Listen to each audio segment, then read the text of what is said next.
안녕하세요. 사연을 시작하기에 앞서 구독과 좋아요 부탁드려요. 감사합니다. 사연 시작해 볼게요. 제가 처음 남자친구를 만난 것은 입사 3개월 차였을 때였어요. 같은 부서는 아니었지만 회사 내 교육 프로그램에서 같은 조가 되어 알게 되었죠. 첫인상은 조용하고 진중한 사람이라는 것이었어요. 말수는 적었지만 업무에 관한 이야기를 할 때만큼은 눈빛이 달라지는 모습이 끌렸던 것 같아요.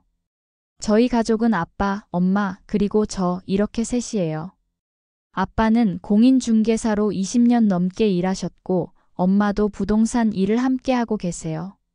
겉으로 보기에는 평범한 가정이지만 아빠께서는 오랜 경험과 안목으로 좋은 투자처를 찾아 상가 건물도 소유하고 계셨어요. 그렇게 저는 부족함 없이 자랐고 부모님은 항상 제게 돈보다 사람을 보라고 가르치셨죠. 남자친구와 저는 회사 일로 가끔 마주치다가 어느 날 저녁 야근 후 우연히 같은 버스를 타게 되었어요. 그날 처음으로 진지한 대화를 나누었고 그 후로 조금씩 가까워졌습니다. 6개월 정도 데이트를 하면서 서로에 대해 알아갔고 결혼에 대한 이야기도 자연스럽게 나오기 시작했어요. 지연아, 우리 부모님 한번 만나보는 게 어떨까? 남자친구가 조심스럽게 제안했어요. 저는 기뻤어요. 남자친구가 저희 관계를 진지하게 생각한다는 증거였으니까요. 그렇게 상견례 날짜가 잡혔습니다. 저는 부모님께 남자친구에 대해 이것저것 이야기해드렸고 아빠와 엄마는 사람이 좋으면 된다며 흔쾌히 만남에 동의하셨어요. 상견례 날 저는 아침부터 긴장했어요. 머리부터 발끝까지 몇 번이나 점검하고 부모님께서도 평소보다 더 단정하게 차려입으셨죠. 약속 장소는 도심의 한 한정식 집이었어요. 저희가 먼저 도착해서 자리에 앉아 기다리고 있을 때 남자친구와 그의 부모님이 들어오셨어요. 첫 인사는 평범했어요. 서로 인사를 나누고 자리에 앉았지만 식사가 시작되고 대화가 이어지면서 분위기가 조금씩 달라지기 시작했어요. 우리는 건물이 있어서 월세만 300만 원씩 들어온다니까요. 가만히 앉아 있어도 돈이 들어오는 거죠. 예비 시어머니의 말이었어요. 자리에 앉자마자 던진 재산 자랑에 저희 부모님은 약간 당황하셨지만 아빠께서는 미소를 지으며 대단하시네요 라고 대답하셨어요. 그렇죠? 작년에는 250만 원이었는데 올해 세입자가 들어오면서 300만 원으로 올렸어요. 요즘은 부동산이 최고의 재테크죠.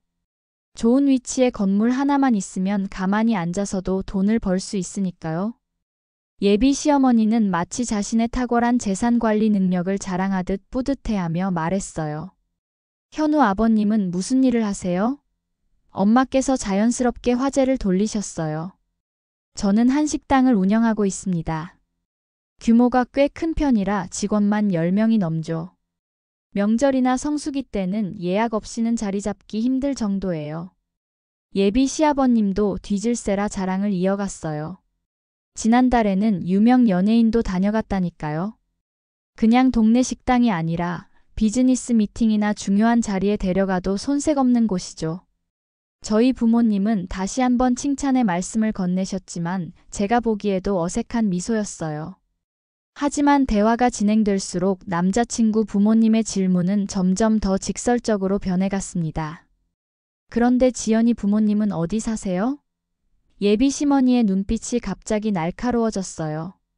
저희는 강북에 살고 있습니다. 엄마께서 대답하셨어요. 아, 강북이요? 예비 시어머니의 표정이 좋지 않아 보였어요. 거기는 좀 시끄럽지 않나요? 그리고 서울치곤 좀 그렇죠? 제 얼굴이 화끈거리기 시작했어요. 분명 의도적인 무시였으니까요. 무슨 일을 하시나요? 예비 시아버지가 물었지만 그 말투 역시 위에서 내려다보는 듯한 느낌이었어요. 이쪽 지역에서는 어떤 일이 잘 되나요? 아무래도 좀 부촌과는 거리가 있으니까. 예비 시어머니가 추가로 질문했어요. 그 말투에는 가난한 동네라는 뉘앙스가 가득했습니다. 마치 취조하듯 던지는 질문에 아빠께서는 차분하게 대답하셨어요. 저는 공인중개사입니다. 아내도 함께 일하고 있고요. 강북에서 부동산 중개업을 하고 있습니다. 예비 시어머니의 표정이 확연히 굳어졌어요. 아, 중개업이요? 그냥 중개만 하시는 거예요? 믿을 수 없다는 듯한 표정으로 말했어요. 요즘 같은 세상에 중개사가 필요할까요? 다 인터넷으로 직거래하던데. 예비 시아버지가 쓸데없는 직업이라도 되는 것처럼 말했어요. 그러게 말이에요. 요즘엔 앱으로도 집 구하고 중개 수수료 아끼려고 다들 직거래 하잖아요. 그래서 요새 중개사들 다 망한다던데. 예비 시어머니는 마치 동정하는 척하면서도 분명한 비웃음이 섞인 말투였어요. 게다가 부동산 시장이 얼마나 안 좋아요.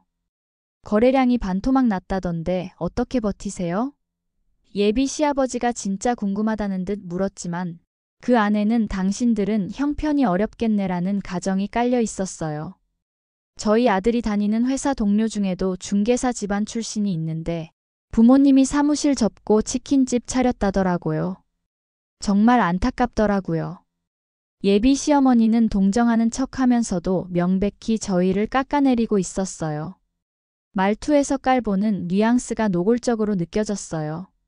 제 마음이 불편해지기 시작했어요.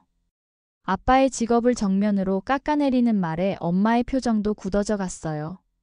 아빠께서는 여전히 침착하게 대답하셨어요.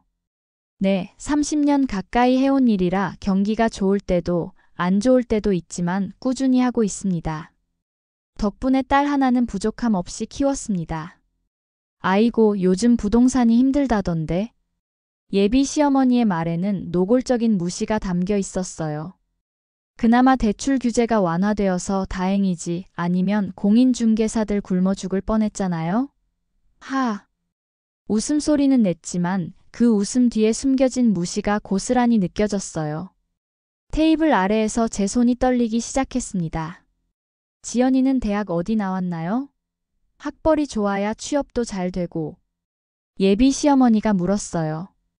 그 말투에는 당연히 좋은 대학은 아니겠지라는 전제가 깔려 있었어요. 저는 시립대학교를 나왔습니다. 제가 조용히 대답했어요. 아. 예비 시어머니의 실망감이 얼굴에 그대로 드러났어요. 그리고는 갑자기 화제를 돌려 결혼 준비에 대한 이야기를 꺼내셨습니다. 요즘은 결혼할 때 다 반반씩 하는 거 아닌가요? 혼수는 어떻게 준비하실 거예요? 신혼집은요? 그리고는 저희 가족을 위아래로 훑어보며 말했어요. 아무래도 결혼 준비하기 많이 부담되실 텐데. 저와 남자친구는 아직 그런 구체적인 이야기를 나눠보지도 않았는데 벌써 경제적인 문제를 들추는 예비 시어머니의 태도에 당혹스러웠어요. 우리는 건물도 있고 월세로 300만 원씩 받고 있으니까 그 정도는 기본으로 해줄 수 있어요. 지연이 댁은 어떻게 준비하실 계획인가요? 아무래도 요즘 부동산 업계가 힘들어서 목돈 마련이 쉽지 않을 텐데. 예비 시어머니는 말끝을 흐렸지만 그 의미는 너무나 명확했어요. 당신들은 형편이 어렵겠네요 라는 뜻이었죠. 사실 요즘은 작은 결혼식도 최소 5천만 원은 들어가잖아요. 신혼여행은 유럽이나 하와이 정도는 가야 하고 예단은 또 어떻고. 다 합치면. 예비 시어머니는 고개를 절레절레 흔들었어요. 힘드시겠어요? 남자친구는 당황한 표정으로 어머니를 말리려 했지만 그의 어머니는 계속해서 말을 이어나갔어요. 우리야 괜찮아요. 건물도 있고 식당도 잘 되고 우리 아들 연봉도 높고. 마치 그러면서 동정이 섞인 눈빛으로 저희를 바라봤어요. 중개업이. 저도 집 한 번 살 때 중개사 수수료 얼마 냈는지 알아요. 그거 받아서는 생활하기도 빠듯하지 않을까 싶어서요. 괜히 우리 아들하고 결혼한다고 고생할까봐 걱정돼서 그래요. 그 말에 아빠의 인내심이 한계에 달한 것 같았어요. 지금까지 참아오셨던 분노가 조금씩 표면으로 드러나기 시작했습니다. 작은 건물인가 보네요. 아빠께서 조용히 말씀하셨어요. 저는 못 사는 집에 우리 딸 결혼 안 시킵니다. 그 한마디에 예비 시어머니의 눈이 휘둥그레졌어요. 뭐가 못 사는 집이에요? 우리는 건물도 있고 월세로 300씩 나오는데. 당신네는 중개사라며 딸 결혼시키면서 한탕하려는 속셈이세요? 예비 시어머니의 말투가 급격히 거칠어졌어요. 온갖 무시와 모욕을 참아오던 아빠께서 이제는 참을 수 없다는 듯이 목소리를 약간 높이셨어요. 저는 한 달에 월세로 1,200만 원씩 받고 있습니다. 상가 건물 여러 채 있고 지분도 있어요. 30년 경력의 공인중개사가 어떻게 재테크하는지 보여드릴까요? 아빠의 말에 테이블 전체가 얼어붙는 것 같았어요.